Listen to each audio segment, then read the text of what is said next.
Dahil birthday ni Commander, siyempre nagluto kami ng mga paborito niya. Merong bami, meron ding alimasag, at meron din siyempre barbecue. Itong mga paborito niya mga idol. At siyempre itong special Bisayang manok. Alright.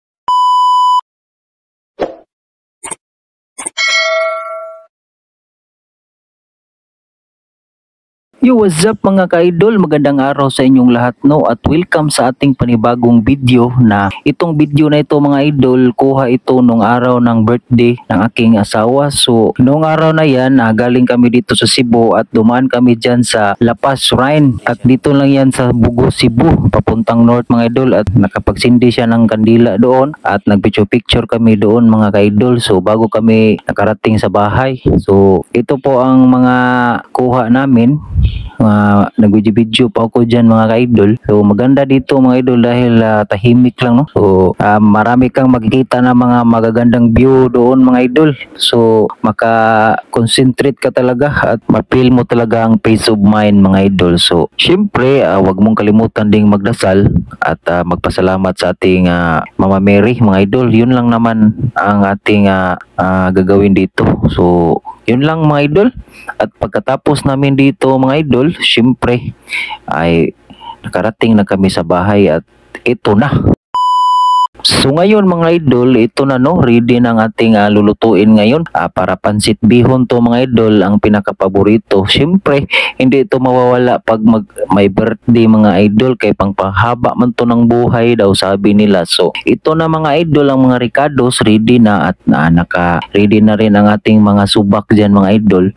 So ano lang ito mga idol, kunti lang itong niluto namin, pang kami lang talaga ang kumakain dito mga idol kasi ito lang naman ang budget namin. At siyempre mga idol, ready ng ating manok Bisaya na lilitsunin. At itong isa naman ay ating sasabawin. Alright. At ito pa ang pinakapaborito niya, alimasag mga idol. At siyempre dinagdagan namin ng barbecue.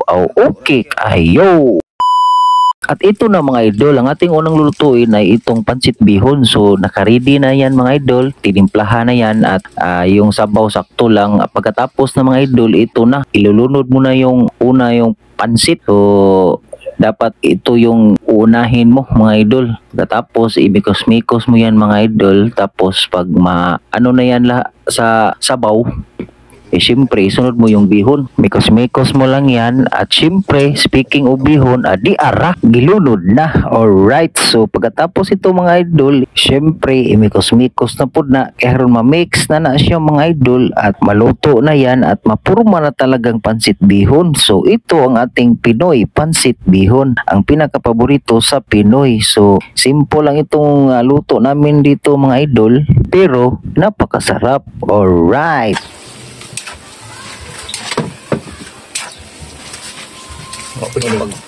Pagka bugong tuig pagka gilan lang ran ako toy utom lagi ko to kay ko pud to oyster sa kay gilan lang ran ako kami gitong puluto basta bagong haon na diha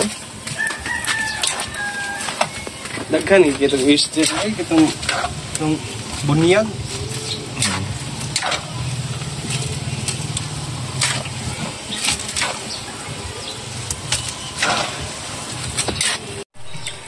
Luto na guys, muna ni. Ito ang bami. Daog.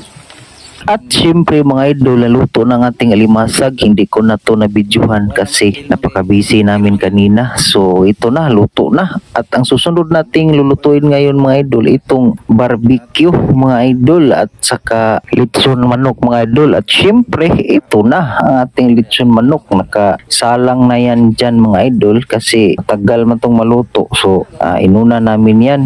At syempre, kung bago ka pa lang sa ating YouTube channel, please subscribe, like, and click the notification bell para updated ka sa ating mga bagong video. Alright, thank you. At syempre mga idol, nakasalang na rin dito ang ating barbecue para maluto na rin to at masabay sa ating lechon manok. So alright, napakasarap nito mga idol at nagtulong-tulong na talaga kami dito. Shout out sa Kubko Boys na tumulong dito mga idol para masuccessful tong birthday ng aking commander mga idol. So ito na ating lechon manok, malapit nang luto niyan. So siyempre pilari dagan sa oras ug karon awa na luto na yan, mga idol. Ug ato na ning kitito daray da na kalami. At ngayon mga idol, luto naman tong mga pagkain namin. At siyempre, kumakain na kami. So maraming salamat sa panonood. Hanggang sa sunod na video mga idol. Alright, bunay!